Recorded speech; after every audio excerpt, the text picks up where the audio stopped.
As we start interacting with folks face to face, it might help to brush up on manners and social skills. Some say they're just feeling a little rusty. Yeah, so here now is a little Emily Post, or as close as we're going to get to Emily Post, a little advice on shaking hands or not shaking hands, and a little poetry.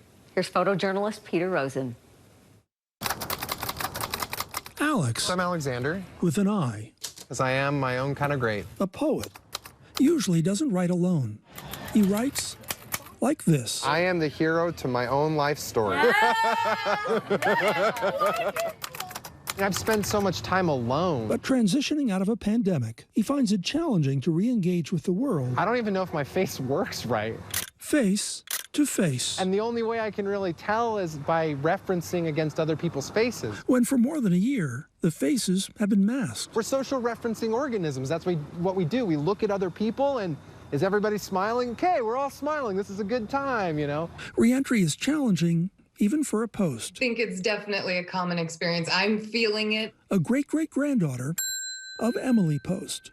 I've noticed moments where my brain is catching in conversation and it's like, whoa, do you normally say things like this to people?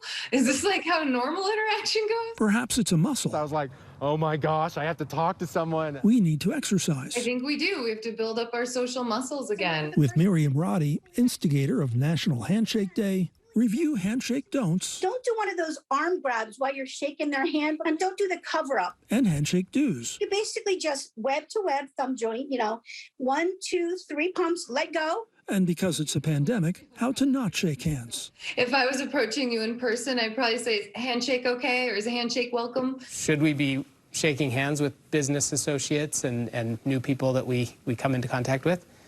That's a personal decision.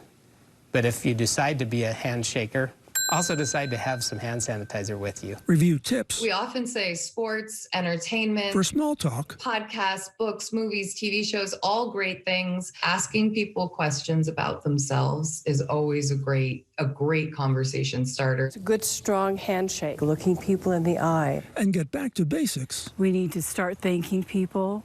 We need to look people in the eye. With etiquette consultant Ellen Reddick. We're so used to bouncing back from someone. If we run into someone in the aisle in a grocery store, we recoil, and it's not a good look. Learning to... We want to care about people as much as we want them to care about us. Having the patience and the compassion. And we have to demonstrate that. Learning to be a person again. 1 year of masks and hidden smiles, muted laughter, and time with mother. But now they say we can come out again and play. Boy, how I have forgotten. Well, come what may. Peter Rosen, KSL 5 News. Thank you, Peter. And when he is not in self-imposed quarantine, Alex with an I and his typewriter and his friends appear around town as the Poem Pros.